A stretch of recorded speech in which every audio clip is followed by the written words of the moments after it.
There he is, in What's the up, man? flesh. Martin Lawrence is here. What's up, man? Rich, pleasure, man. Yo, and I don't know what I was expecting, but you look great. You look the same, like exactly the same. It's an age of fucking day. Is it come in here limping or something? No, he looks great, man. Looks great, man. It's so cool to see you. You're a former radio guy. You know this game. Right? Well, on TV? On TV, yeah, the radio stuff on TV. That's like you thinking doctors on TV are real doctors. I know, but he was good at it. It inspired me, you know? Actually, it kind of did when you think about it, you know, because what other reference did you have of people doing radio? WKRP in Cincinnati Right. and Martin were the only two people I remember being on the radio. Wow. On television. That was WZUP? Wow. What was that? Yeah, I remember that. But man, what a career, and happy to have you here in the studio. Big things, the Showtime special. I heard recently you announced the new Bad Boys movie, right? There's lots going on in the world of Martin Lawrence. Yeah, a lot of fun, a lot of energy and good things, good vibes. Doing time uncut. We got to talk about that. But since it's our first time meeting you, man, it got to start from the beginning. Born in Germany, military family. You don't remember any of that, right? Because you moved, to New York City, and that's where you grew up. Grew up till I was about second grade. Yeah. Second, third grade. Then I moved to Landover, Maryland. Okay, so we're East Coast guys, right? Yeah. So I'm imagining you, a young Martin Lawrence growing up. Were you a tough kid? Because you were a boxer growing up, man. I was a tough kid. I mean, I fought a lot. You did? I got in a lot of fights. About what, though?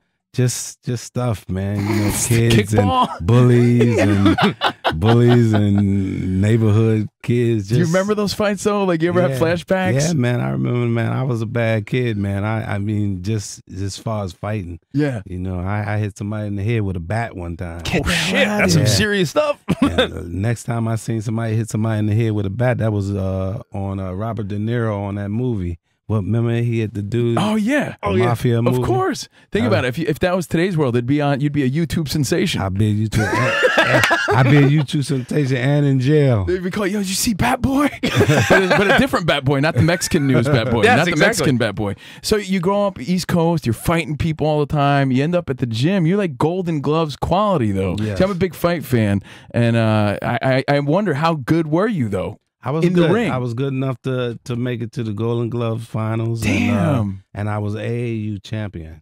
That's like a whole other lifetime, right? I was 90 pounds. 90 pounds. 90 pounds. But nasty. So junior amateur. You were knocking people out? No, I didn't knock nobody out. I did have one knockout in my AAU championship. You got any footage of that stuff anywhere? No. Don't you? So he can just say whatever he wants. You got Mayweather quickness, right? Well, it's almost like when Will scored the 100 points. Ain't nobody had no. Yeah, I know. They had that no is footage true. of it. That sucks about like growing up the way we did. We rarely have any of that footage at all. Now we got so much kids footage. now will appreciate all the footage they have. Like when you find an old video of you as a kid, that's valuable because it's so hard to come by. Now I feel like every kid has their whole life documented. I don't even know. I wonder if they'll even appreciate that stuff. Take it for granted, I think. As long as they're not taping the wrong things, so, right? Stuff that they regret. So true. So not only getting into some trouble and fighting and stuff like that, but you're also the funny kid. So you also, and there's probably no footage of that either. Is there footage? Any footage of Martin Lawrence, the funny kid growing up? No, I used to, in my classes, when I would go to class, I used to make my classmates laugh. And your mom, I remember reading something about that because she was always working. You would bring the humor into the household and stuff like that. But I have a funny family. My brothers and sisters are very funny. And believe it or not, I'm not the funniest one in the family. Right. You hear that a lot. A lot of really funny people say, like, I'm just I'm a product. You're right. Your family, just funny people. Yeah. Do you remember being in school and being around your family and getting the reaction? And that was what you loved? Like, when you would make people laugh, just that feeling of seeing everyone? I loved it. Kids would see me in the hallway in school and would say, when are you going to be in fifth period today? And I would say, yeah, I'm going to be in fifth period. They said, good. What was the first They knew I was going to be standing up, making them laugh. Was there an impression? Was there what was the first shit that you remember? It was just stuff that I don't know what I was talking about, whatever was current at that time or whatever. I just know the teacher would look and just shake his head and go back to doing what they were doing. Just let me do what I was doing. But there was one teacher, right, that encouraged you or something, and that's how you... Froggy, Miss Henderson. I used to clown. It was my art teacher, and I used to clown in her class all the time. and she said, if you could just stop clowning, I'll give you the last 5 minutes of class. How cool was that, right? Wow. To make the class laugh, if you just do your work. And so I did, and she gave me the last 5 minutes to make the class laugh. But I had to be funny to move on. Were you nervous, like waiting for the last 5 minutes? I was nervous. I was nervous, but I was glad that she gave me that time. Yeah, you know? but that means you had like balls back then, though. You know what I mean? To get up in front of the class and do that sort of thing. Yeah. That's cool, man. Yeah, and she's the one who gave me a card. She gave me a card to an open mic night. And said, if you're really interested in comedy, try going to one of these comedy clubs. And this is around what age? And this is around 18. You're okay. Probably about 18, I would say. And she said to me, if you make it, only thing I want from you is a car, for you to buy me a car. And so as soon as I made it, you know, I bought her a car. You did? Wow, that's a great story. I love that. Yeah. Miss Henderson, you said? Yeah. It was a new car, I hope, yes, right? No. Bought her some hoopty. some old school.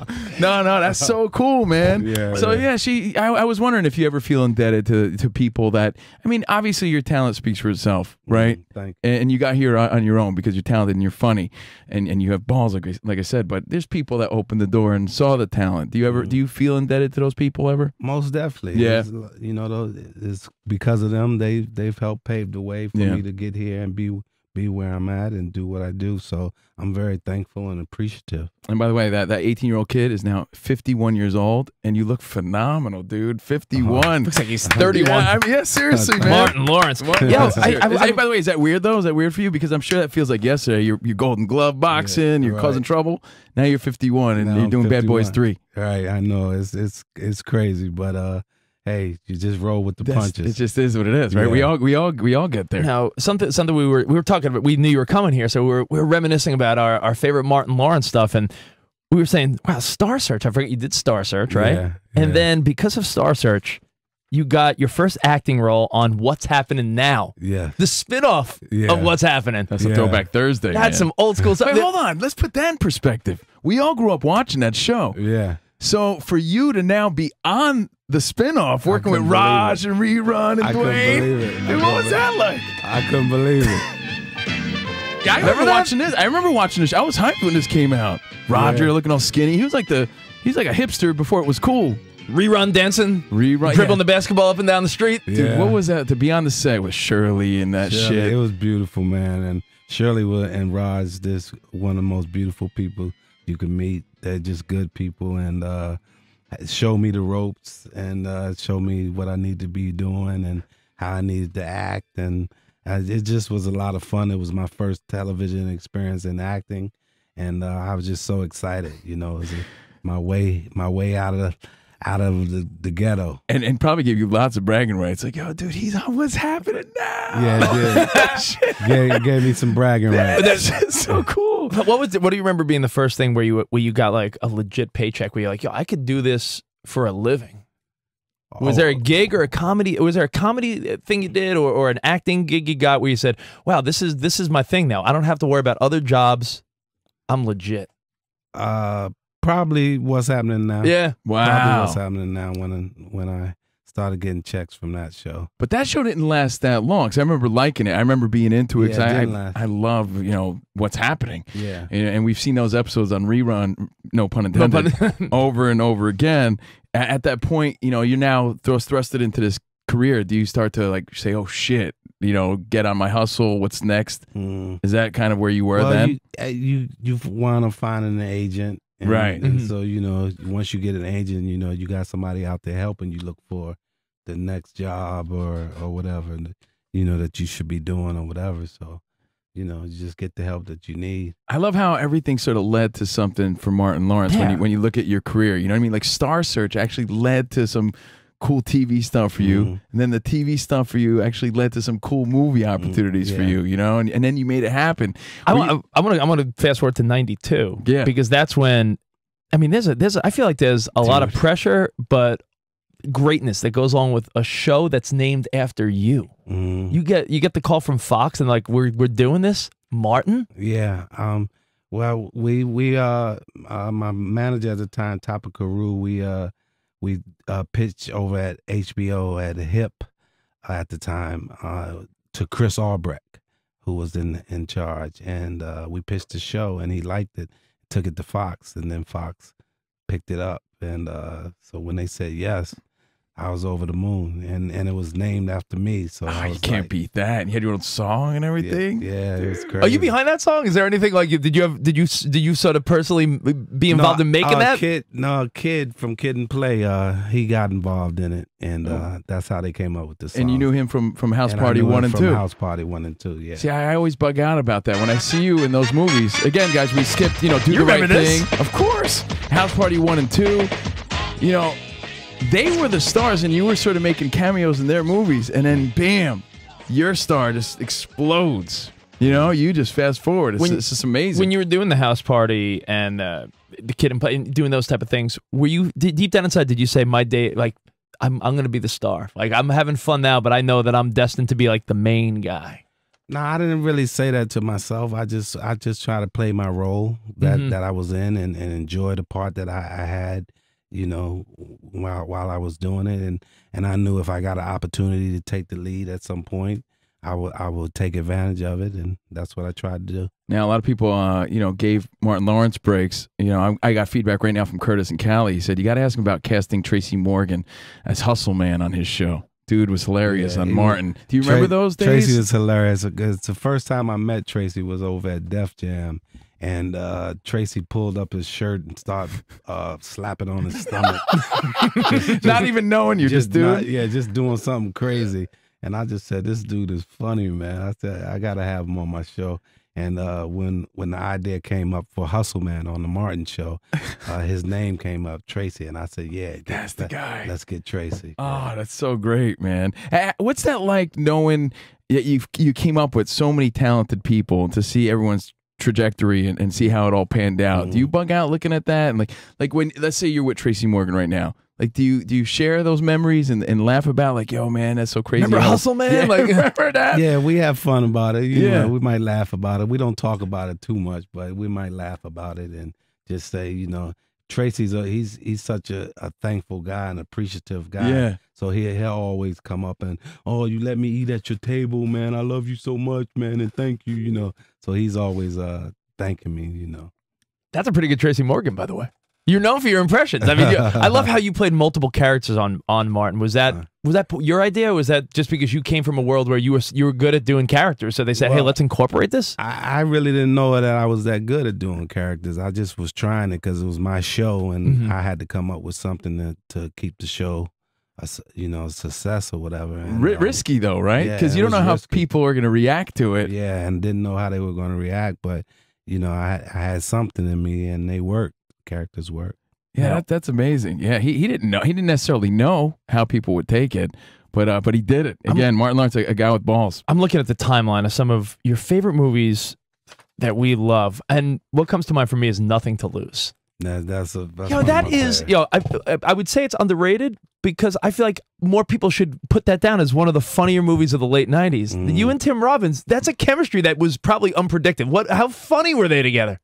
Unbelievable. It was good. I think I always think of the Scat Man and Tim Robbins dancing, and how fun was that movie making? It was fun. It was a lot of fun. It was early on. One of my first movies outside of my TV show, and it was a lot of fun.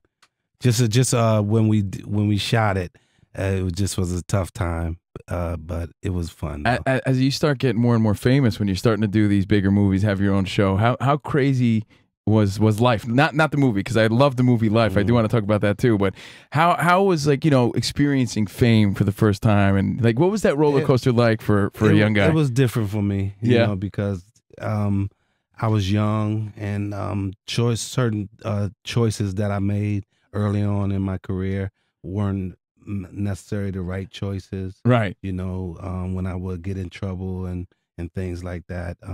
But it just came from not knowing and just being young. So I imagine it was kind of cool because you're like, oh shit, I'm getting all the success. Yeah. But at the same time, very confusing. Yeah. Right. And very confusing because not understanding and realizing with all the fame and the success, a lot of responsibility goes with it. Right.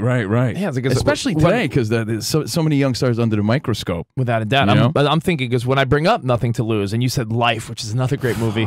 While we all think back and how much we love those movies, is it hard for you to remember them in such a positive way because that might have been a tough time for you? It's a couple of movies, not all of them. Not all of them. You know, what I love about Martin Lawrence, too, is, he's so over the top with his humor and he's always so funny, but there's subtle things about you that you incorporate. I don't know if it's intentional or it just happens, but like I'm thinking of the movie Life and you escape from prison. And by the way, with Eddie Murphy, Ray's Boom Boom Room, that shit was great. You escape from prison and you just want you see an apple pie right on the windowsill, but this woman makes a fresh apple pie, and his first instinct, because he's escaped from prison, is to run, and he sees an apple pie. He just wants apple pie, but it's hot. It's a hot apple pie, right? And he digs right into it, puts it in his mouth. And it was too hot for his mouth. That shit was hysterical to me, man. Do you ever watch that shit and just bug out at the shit that you did? Like, I know it's me, but that shit was funny. Yeah, I laugh. I love that. It's okay. I think that's great that you laugh at that stuff, man. Because that scene so subtle, but so when you make that face and shit, I do that messing around. Still to this day from the movie Life. And people, I think most of our friends listening right now reference so much of the stuff that you've done. What is the most quotable Martin Lawrence stuff that you still hear? You're walking down the street. Is it the Mike? Maybe Mike. We didn't even get up to Bad Boys yet, but is it the whole Mike Lowry? The Mike Lowry. I've heard that. I've heard what's up. What's up? I've heard a few of them. I bet you never heard that apple pie shit before. I never heard that. That stuck with me, man. That shit was funny. I was saying before, we were saying the Black Knight, which is hilarious also. That scene where I think they're about to kill you, and you get everyone singing and dancing to dance to the music. Yeah. Dude, Dan, put that up, man. We're hanging out with Martin Lawrence, by the way. I hate to put you on the spot, man, because it's a pleasure for us, A little Sly and the Family Stone. How do you not love this? This is the shit. Martin Lawrence is here. He's laughing in the studio. I love this, man. We mentioned Tracy Morgan and you guys coming up. I don't want to say who do you enjoy better, but, when you look back at your career, you're opposite, Will Smith. You're opposite Eddie Murphy. And so many stars. There's so many big names you worked with, and they've worked with you. Who stands out to you? Like, who do you got chemistry? Chemistry with? Who do you feel like you got good? Is it Will? Because that franchise was big. I had the two that stands out to me is Eddie Murphy and Will Smith. They do. The chemistry. I love me and Eddie's chemistry in life, and just working with Eddie to getting to see. He's the truth. Real deal. He's that good, huh? He's that good, up close and real. He's the truth. So, seeing Eddie work on that side and getting to work with him, and then getting to work with Will and seeing how Will is the truth and Will is dedicated. They say he's like the hard. Is he really like the hardest worker? Yeah, he's the hardest worker. He's dedicated to what he's doing, and he's all in. By the way, Bernie Mac is in Life too. It's such an underrated movie, man. Yeah. That must have been fun for you. So Will Smith and Eddie Murphy, they are as talented as we think they are. Yes, they are. Wow. Do you feel challenged because you're equally as talented? You're a huge star. Do you feel like they challenge you? Do you bring that to the table? I think they bring the best out of me. Yeah. I think they make me better. And I hope I make them better. I'm sure. Well, I'm sure. I'm excited because I know you guys announced recently Bad Boys 3 is going to be out. But let's talk about the Showtime special. We have a few minutes left, obviously. Is this something? When was the last time we saw a stand-up special? Dude, this is huge. Well, it's been 14 years since my last one, since Run Tell That. So yeah, I was gonna say it's been a minute. So so it's been 14 years. What are you wearing? That's important because we're gonna associate it. I got jeans on and a black shirt. But okay. I'm still hot. I'm still hot and I'm still sweating. Right. but I just don't have on all the leather. But you know that's how we associate it, though, yeah. right? Every time you say a comedy special, you think, oh, what was the comic where? And you can remember. So I just don't have on all the leather. Like, the one where you're sweating? Yeah, but the one with the jeans on. The one with the jeans on. Wow, man, this is big. Doing Time Uncut. Is this? Are you taking it back to those stand-up roots or what? Are you? Yeah, just fun, man. It's not complicated. It's the material's fun. Just talking about a lot of stuff, having fun. It's like you're in front of the classroom again. Yeah, but you're getting paid. Like I'm in front of the classroom. He doesn't have to buy anyone a car this time. Right. but he can't with that Showtime money. They came to you, or you made this happen? They made it happen. How cool is that, man? Yeah. And you were like, yeah, you know what? It's time to do this again. Yeah.